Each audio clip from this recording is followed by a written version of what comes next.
Di video kali ini kita akan menceritakan kisah Datu Pejanggi, yang merupakan seorang raja bijaksana pemimpin negeri.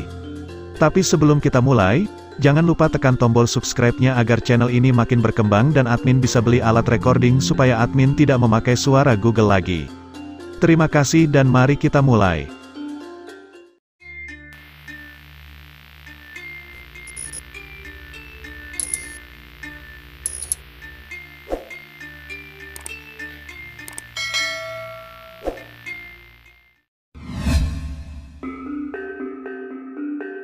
Pada zaman dahulu kala, hiduplah seorang raja yang bernama Datu Pejanggi.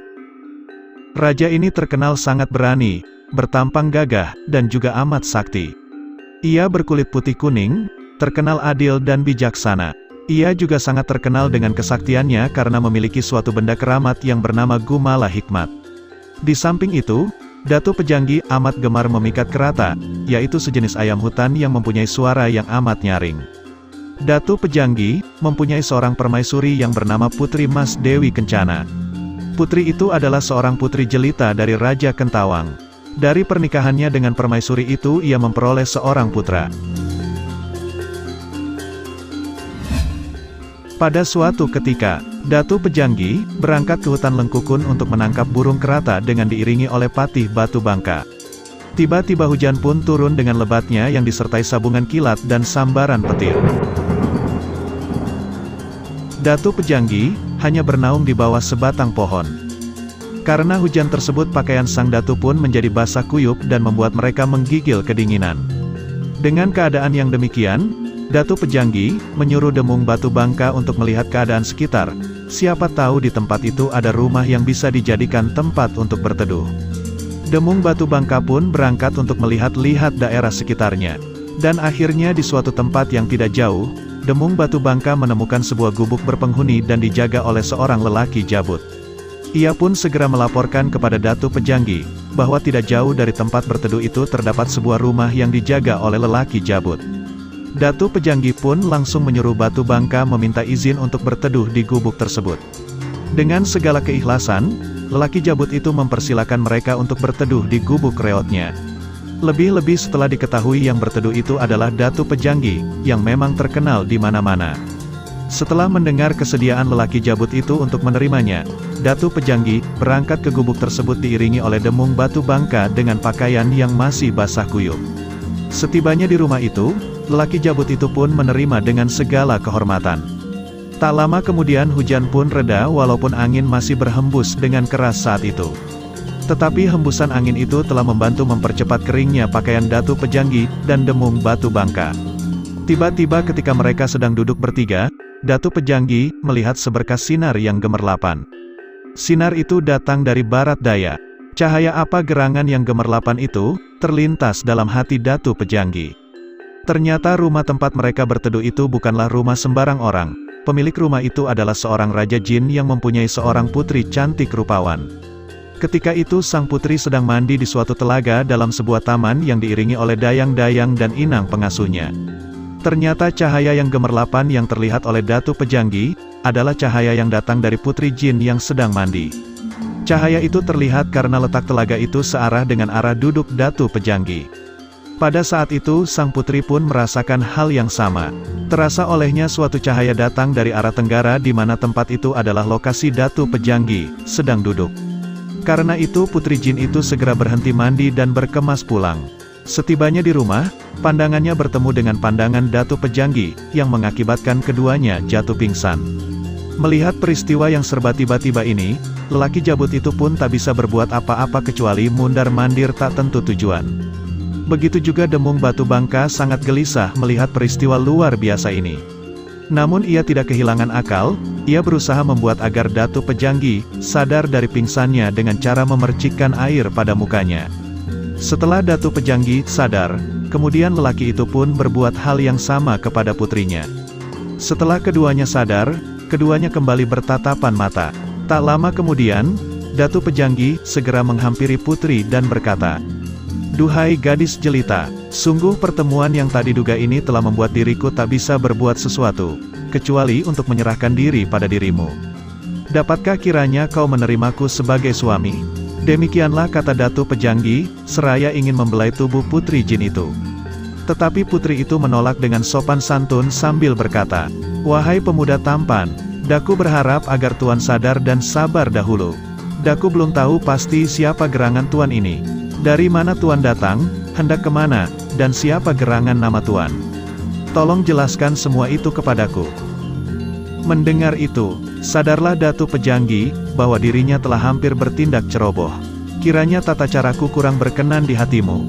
Hendaklah dimaafkan. Tetapi yakinlah bahwa tindakan itu semata-mata terdorong oleh suatu perasaan yang sulit dilukiskan. Aku telah jatuh hati kepadamu. Karena itu, satu permintaanku kepadamu, yaitu bersediakah hendaknya kau berumah tangga denganku. Saat itu kembali Datu Pejanggi, kehilangan keseimbangan. Tangannya terangkat untuk membelai sang putri, tetapi dengan spontan namun penuh hormat belayan Datu Pejanggi dihindarinya. "Tuan muda yang tampan, kuharap jangan Tuan berlaku melewati batas. Keinginan Tuan tentu saja akan aku pikirkan, asalkan Tuan katakan dulu siapa Tuan, dari mana, dan hendak kemana."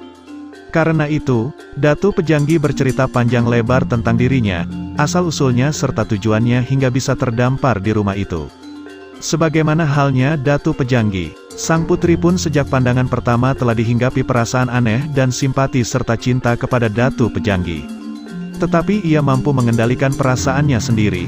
Demikianlah setelah Datu Pejanggi cukup lama membujuk dan merayunya, sang putri pun bersedia untuk diperistri oleh Datu Pejanggi, dengan satu syarat. Dengan disaksikan oleh Demung Batu Bangka dan ayahnya, Putri Jin itu mengajukan syarat. Hendaknya Datu Pejanggi bisa menjadikan hutan Lengkukun itu menjadi suatu kerajaan tanah yang subur, berpenduduk cukup dan sehat dengan sebuah istana yang lengkap dengan perabotnya. Setelah mendengar syarat yang diajukan oleh Putri Jin itu, maka Datu Pejanggi pun menyanggupi. Kemudian Datu Pejanggi pamit dan langsung menuju ke suatu tempat yang bernama Tibu Mong. Dengan jelas terlihat oleh Demung Batu Bangka, bahwa apa yang dikehendaki oleh Putri Jin itu telah terjadi. Ia melihat sebuah kerajaan yang aman, makmur, lengkap dengan rakyat serta istananya telah berdiri di hutan Lengkukun itu. Segera setelah harapan Datu Pejanggi menjadi kenyataan, maka ia pun menuju kembali menemui Putri Jin itu dan kemudian melangsungkan perkawinan. Perkawinan itu memberikan kebahagiaan kepada mereka. Mereka hidup dalam suasana kasih mengasihi. Beberapa waktu kemudian sang Putri Jin itu pun hamil. Tetapi setelah kandungan berumur 3 bulan, Datu Pejanggi merasa perlu untuk kembali ke kerajaan yang telah lama ditinggalkannya. Putri Jin itu pun tidak berkeberatan atas kehendak Datu Pejanggi, karena sang putri sadar bahwa suaminya mempunyai tugas lain yang lebih besar. Demikianlah sebelum berpisah, Datu Pejanggi meninggalkan pesan kepada Putri Jin itu. "Kelak, bila kau melahirkan seorang putra, berikanlah leang dan cincin ini," kata Datu Pejanggi, serta memberikan kedua jenis benda itu kepada permaisurinya. "Sebaliknya, bila kelak kau melahirkan seorang putri, maka wewenangmulah untuk memberikan nama dan mengurusnya." Setelah itu, Datu Pejanggi melangkahkan kaki diikuti oleh doa restu dan ditemani hingga gerbang istana. Demikianlah beberapa bulan kemudian, Putri Jin itu melahirkan seorang putra yang amat tampan. Atas berkat Tuhan, sang putra langsung dapat berbicara semenjak dilahirkan. Karena itu, Putri Jin itu segera memberikan leang dan cincin pemberian Datu Pejanggi kepada putranya. Putra Datu Pejanggi sungguh luar biasa. Berapapun banyak hidangan yang disuguhkan, semua dilahap habis. Demikian pun ketika tambahan disuguhkan berulang-ulang, semuanya disikat habis. Melihat hal itu, Datu Pejanggi merasa sangat malu. Oleh karena itu, diam-diam Datu Pejanggi meninggalkan ruang pesta. Kemudian dengan melalui negeri Pejanggi ia menuju ke ujung pandang. Di ujung pandang, ia menuju ke tempat salah seorang saudara kandungnya. Kepergian Datu Pejanggi tak diketahui oleh siapapun juga. Setelah lama Datu Pejanggi tak tampak, barulah orang bertanya-tanya. Putranya pun menjadi gelisah kemudian memutuskan untuk mencari ayahnya. Datu Pejanggi pergi ke suatu tempat yang bernama Kemali Toro. Di tempat itulah Datu Pejanggi berdoa dengan doa istiqo. Selang beberapa lama, hujan pun turun selama 7 hari 7 malam.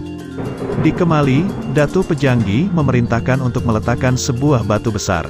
Demikian jugalah yang dilakukan di Pakulan setelah doanya terkabul dan hujan turun dengan lebat selama 7 hari 7 malam. Setelah kedua peristiwa itu, Datu Pejanggi berpesan, bila kelak terjadi tanaman padi rusak karena penyakit, hendaknyalah dicarikan air penawar di kedua tempat tadi, atas karunia Tuhan tanaman akan baik kembali. Demikianlah setelah memberikan tanda di Pakulan, Datu Pejanggi langsung menuju Seriwa diikuti oleh 44 pengiringnya. Setibanya di tempat itu, Datu Pejanggi berkata, "Sekarang telah tiba saatnya kita akan berpisah. Janganlah kalian mencariku, biarlah aku yang mencarimu." Mendengar kata-kata itu, segera pengiring-pengiring itu menangis semuanya sambil menutup mata. Tiba-tiba setelah tangis mereka reda dan mata mereka buka kembali, Datu Pejanggi telah sirna. Mereka hanya menemukan bekas ujung tongkat Datu Pejanggi yang menyerupai sumur. Setelah kejadian itu, para pengiring yang berjumlah 44 orang kembali ke Pejanggi, dan menyampaikan berita tentang peristiwa yang dialami, baik kepada keluarga Datu Pejanggi, maupun kepada seluruh rakyat Pejanggi. Demikianlah selanjutnya air sumur itu dipergunakan untuk mengobati berbagai jenis penyakit padi. Itulah tadi kisah Datu Pejanggi, seorang raja yang bijaksana. Terima kasih bagi kalian yang menyimak sampai akhir. Dan sampai jumpa di video berikutnya.